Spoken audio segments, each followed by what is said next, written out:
Hi guys, it's Amanda from the Queen of Lean and I'm here with my head coach Carla.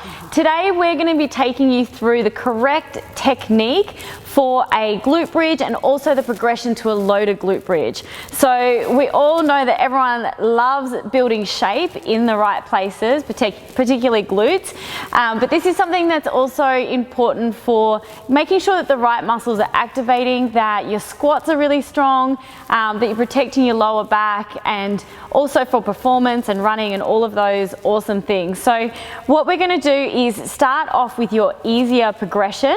I am going to add a band because I think that this is something that's really important, because a lot of the time people don't activate through their glutes, through their glute medius. So just using an iron edge band, it's a relatively tight band but not too tight, so that you can get muscles activating but not restricting. So we're going to go back, lying down on your back, walking your feet out just a little bit wider than hip width apart.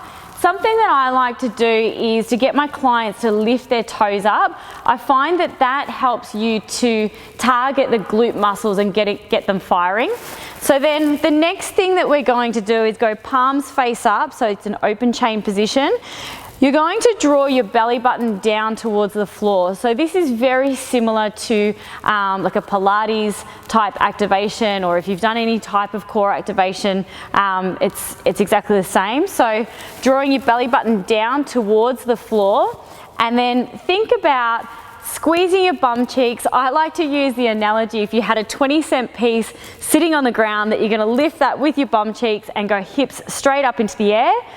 So keeping your knees out wide and keeping the tension on the band, making sure that you get full hip extension. Something that's really common is that people don't get that last little bit of extension. So just come down for me and go belly button in tight, pull it in, and then go hips up. Good. So when your core is activating, you'll feel that you can't hyperextend into your lower back. So just when you get into this position, think about what you can feel working. I can see that her legs are starting to tremble here. Good. And then come down.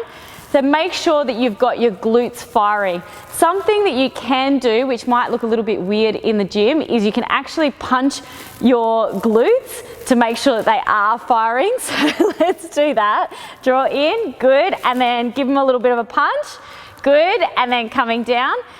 And then as we're working up to the progression, let's incorporate a dowel rod just so that you get used to the position of where you would load this. So you want to find the hip position that's quite comfortable.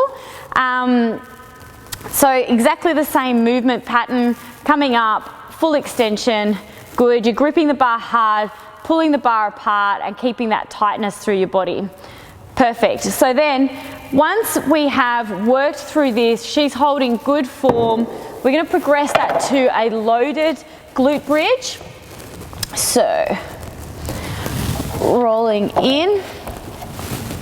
Good. And you have to be really particular about getting that core activation. We don't want to overwork in your lower back.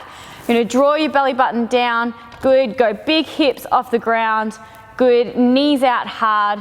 Beautiful. Good. And then come down. I like to do this with a 5-second hold at the top. You should feel like your glutes are going to cramp. So squeeze your bum as hard as you can. Go activate, come up, hold for 5, 4, 3, 2, 1. Good. Awesome. So that's how you effectively do a glute bridge and then progress it up to a loaded glute bridge. This is an awesome exercise to incorporate in with any of your squat movement patterns, definitely like on your leg days, but one of my Queen of Lean favorites. Hope you enjoyed this video. Make sure if you've got any questions, post your questions below and we'll see you very soon.